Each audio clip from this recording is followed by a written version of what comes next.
I, Sanjeev Khanna, having been appointed Chief Justice of the Supreme Court of India, having been appointed Chief Justice of the Supreme Court of India, do swear in the name of God. do swear in the name of God. ये थे भारत के 51वें chief justice of India Sanjiv Khanna, जो 6 महीने पहले यानी 11 नवंबर 2024 को appoint किए गए थे। शांत लेकिन निर्णायक नेतृत्व का बेहतरीन एग्जाम्पल सेट करने वाले चीफ जस्टिस संजीव खन्ना ने धार्मिक विवादों से लेकर कई बड़े मुद्दों की सुनवाई की है। बातें कम, काम ज्यादा। चीफ जस्टिस संजीव खन्ना के कार्यकाल को कम शब्दों में समझना चाहे तो शायद यह कहना सबसे सही होगा। जजों के बारे में पुरानी कहावत है कि वह अपने फैसलों या आदेशों के जरिए ही बोलते हैं। आज यानी 13 मई को रिटायर हुए खन्ना हमेशा इस परंपरा का पालन करते नजर आए। वह अपनी बातें आदेशों और फैसलों के जरिए ही रखते रहे। उन्होंने कभी भी कोई ऐसी टिप्पणी नहीं की जो चर्चा का विषय बने, लेकिन उनके कुछ ऐसे फैसले थे जो बेहद ही अहम रहे और चर्चा का विषय बने। संजीव खन्ना के ऐसे ही 5 बड़े फैसलों के बारे में जानते हैं इस वीडियो के जरिए। नमस्कार, मैं दिशा हटवार और आप देखना शुरू कर चुके हैं नवभारत लाइव। दिल्ली के 30 हजारी कॉम्प्लेक्स से वकालत की शुरुआत करने वाले जस्टिस संजीव खन्ना का जन्म 14 मई 1960 को हुआ था। उन्होंने साल 1977 में नई दिल्ली के मॉडर्न स्कूल से अपनी स्कूली शिक्षा पूरी की थी। दिल्ली यूनिवर्सिटी के कैंपस लॉ सेंटर में कानून की पढ़ाई के बाद उन्होंने 1983 में दिल्ली बार काउंसिल में वकील के तौर पर रजिस्ट्रेशन कराया था। यहीं से उनकी कानूनी सफर की शुरुआत हुई। शुरुआत के दिनों में उन्होंने 30 हजारी कोर्ट में प्रैक्टिस की, फिर उन्हें दिल्ली हाई कोर्ट में प्रमोट किया गया।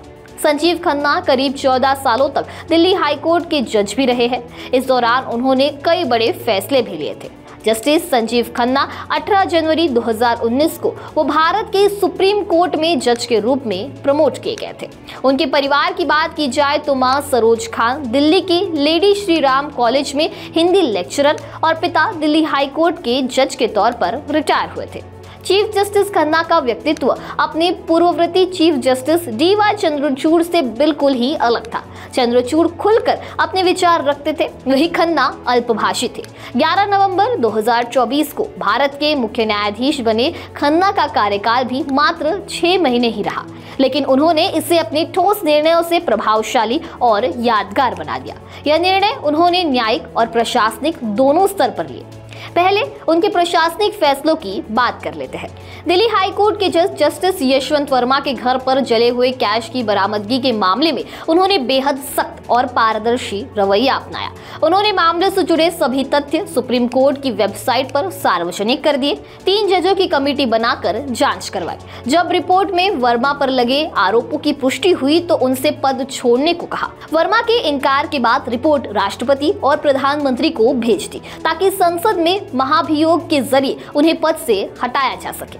ये जितना सुनने में आसान लग रहा है उतना था नहीं। हालांकि न्यायपालिका के मुखिया के रूप में चीफ जस्टिस खन्ना ने यह तुरंत समझ लिया कि जज के घर में कैश का मिलना लोगों के विश्वास को कमजोर करने वाली बात है।